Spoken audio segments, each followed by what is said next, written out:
கர்மவினை பாகம் 2.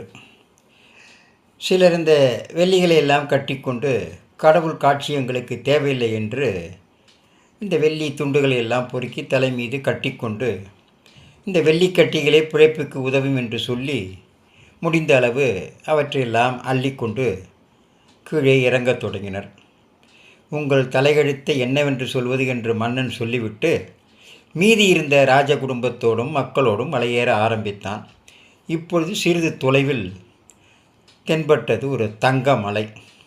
அதில் மீதமிருந்த ராணி, மந்திரி, தளபதி இவர்களெல்லாம் இந்த தங்க மலையை பார்த்தவுடன் எங்கே சென்று விடுவார்களோ என்று மன்னன் அவர்களை எல்லாம் வாருங்கள் செல்வோம் என்று அழைத்து கொண்டு சென்றான்.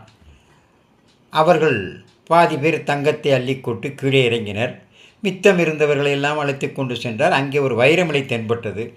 அதை பார்த்த ராணி முதற்கொண்டு அங்கே இருந்தவர்கள் ஓடிவிட மலையின் உச்சியில் தன்னந்தனியாக போய் நின்றான் மன்னன். பலகாலம் தவம் செய்து கடவுளை நேரில் கண்டவன், எல்லோருக்கும் கடவுள் தரிசனம் கிடைக்க வேண்டும் என்று அவாவினால் அவர்களெல்லாம் அழைத்து கொண்டு சென்ற பொழுது அவர்களெல்லாம் அங்கே செப்பு, வெள்ளி, தங்கம், வைரம் இவைகளை கண்டு கீழே இறங்கிவிட்டார்கள். கடவுள் முன்னே தோன்றி அரசன் மட்டும் மேலே போயிட்டான். உடனே கடவுள் எங்கே உன் மக்கள் என்றார்கள். மன்னன் தலை குனிந்தவனாக அவர்களது வினைப்பயன் அவர்களை அழைத்துச் சென்றது ஐயனே, என்னை மன்னியுங்கள் என்றான்.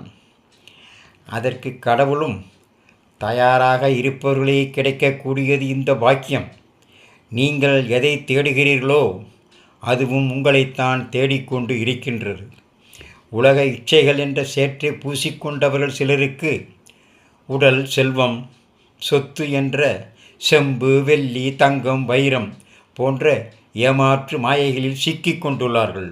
இவற்றையெல்லாம் கடந்து பாசம், நேசம், கருணை இருப்பவரே எம்மை அடைவர் என்று சொல்லிவிட்டு கடவுள் விண்ணிலே மறைந்து விட்டார். அரசன் என்ன செய்வது? தன்னந்தனியாக நின்று மலை மேலே தன்னுடைய ராணி, அரச குடும்பத்தினர், தளபதி, வீரர்கள், நாட்டு மக்கள் எல்லோரும் இப்படி உலக இச்சைகளில் காலத்தை கழிக்கின்றனரே, கடவுளை பார்க்கலாம் வாருங்கள் என்று அழைத்த எனக்கு என்ன மரியாதை தந்தார்கள்.